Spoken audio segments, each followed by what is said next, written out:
Thank you so much for staying with us here on Morning Live.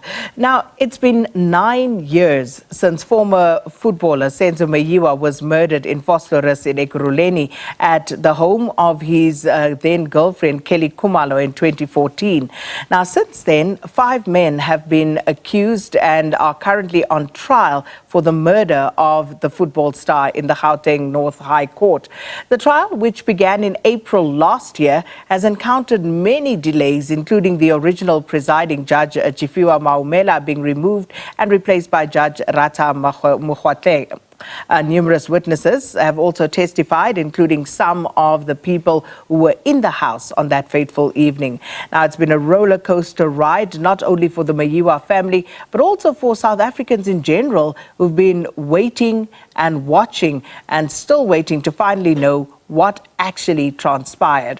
So to help us look at the legal aspects since the Meyiwa case started, we are now joined virtually by Elton Hart, who's an attorney at the University of Johannesburg's Law Clinic. Elton, thanks so much for your time. Welcome to Morning Live. Good morning, and good morning to the viewers.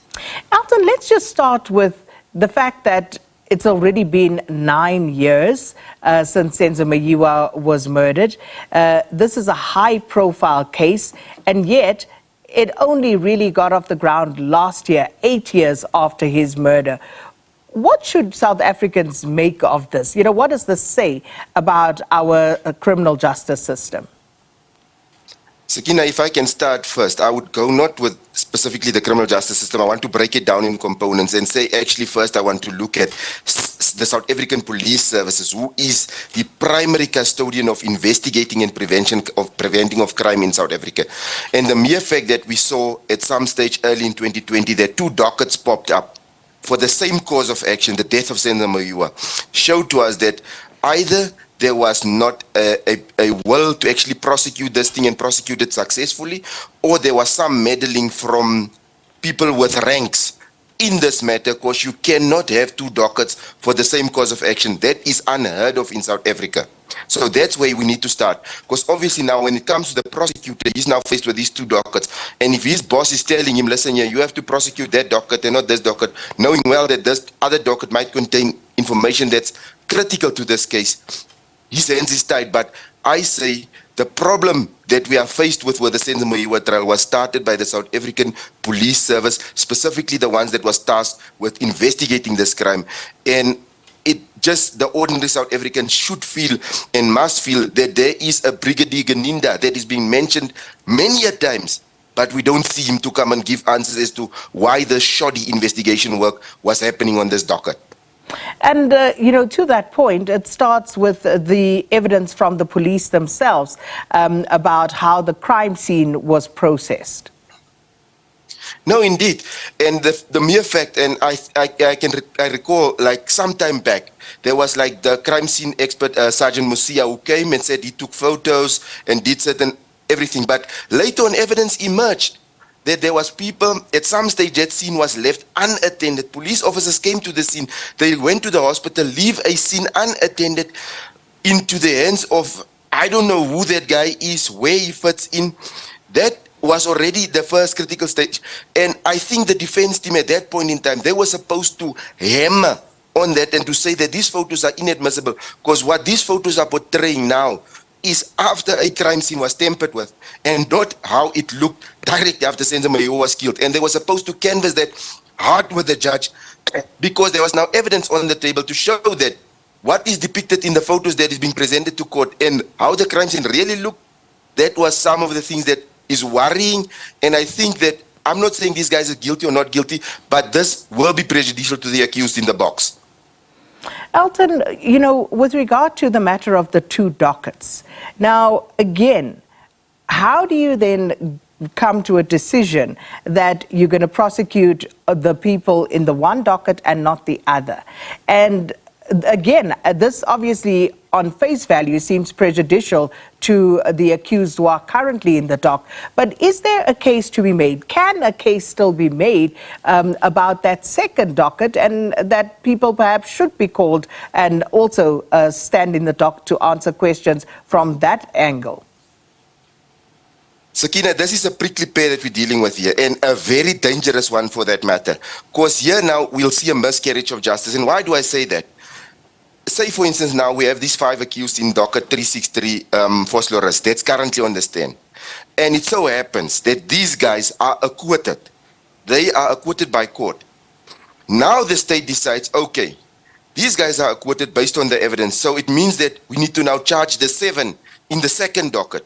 The 7 in the second docket is simple. Their defense is going to be, we gave evidence. We told you there was intruders. We told you who it was. They were in the dock. The court sort of acquitted them. So what must we do? There's nothing more.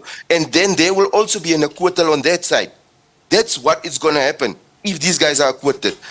The mere fact that they didn't join the accused, because if you go further investigate a case, you find further evidence. You just take it and put it in the one docket, and if you have to add accused, we saw with the Tabu Bester matter, accused getting added and removed as the evidence unravels. Why did they not do this in this? Why did they felt the need to open 2 dockets? And that, for me, it shows that there was investigating teams that was specifically tasked to make sure that it looks like they're investigating this case, but actually they are actually derailing the case so that South Africans and the public at large actually know what happened to Senzo Meyiwa on that fateful night. I'm still curious about the second docket and the prosecution of those implicated therein, because does this simply mean then that the second docket just goes away? You know, who makes that call, and on what basis? Are we not given an explanation? Do we, do we not need to know how that decision was arrived at? No, we as public has a right to know what's happening in that docket. And the mere fact that the state is dominus litis, they can choose which evidence they present to court to actually get a prosecution. That's unfortunately how it works.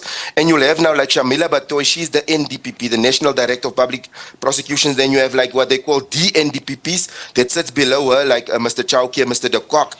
And so the ranks go down. These are the people normally with high-profile cases at the national office make decisions as to how and when they prosecute a docket. So the mere fact that they chose to go with docket 363, they have their reasons why they do that, but they are normally the people that decides who and what dockets to prosecute if it's high-profile cases. Sometimes it can be also in that specific court where you'll have like your senior public prosecutor that decides. But for me, the mere fact that that docket exists, they were not supposed to even have a second docket. They were supposed to take that evidence, put it on the first docket, because it pertains to the same cause of action, and not have these 2 dockets. And the mere fact that they made a decision to make 2 dockets, it clearly indicates to me there's something, where there's smoke, there's something to be checked out, there's a fire. And for me, I felt like that is where the first letdown of the Meyiwa family, of the South African public, and the justice system has happened, where people open 2 dockets for the same cause of action. And I think that was wrong from them. Whoever made that decision, it was incorrect.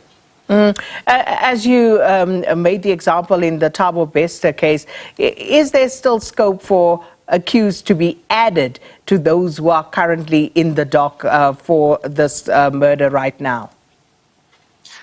For the first docket now, on docket 363 that's currently in the High Court, I don't think, because the trial is at such an advanced stage, if you need to add an accused person now to that docket, it will mean evidence has to be led from the start. So it means that we'll start the trial for the 3rd time again, because you should not act that's prejudicial to an accused person in terms of Section 35 of the Constitution.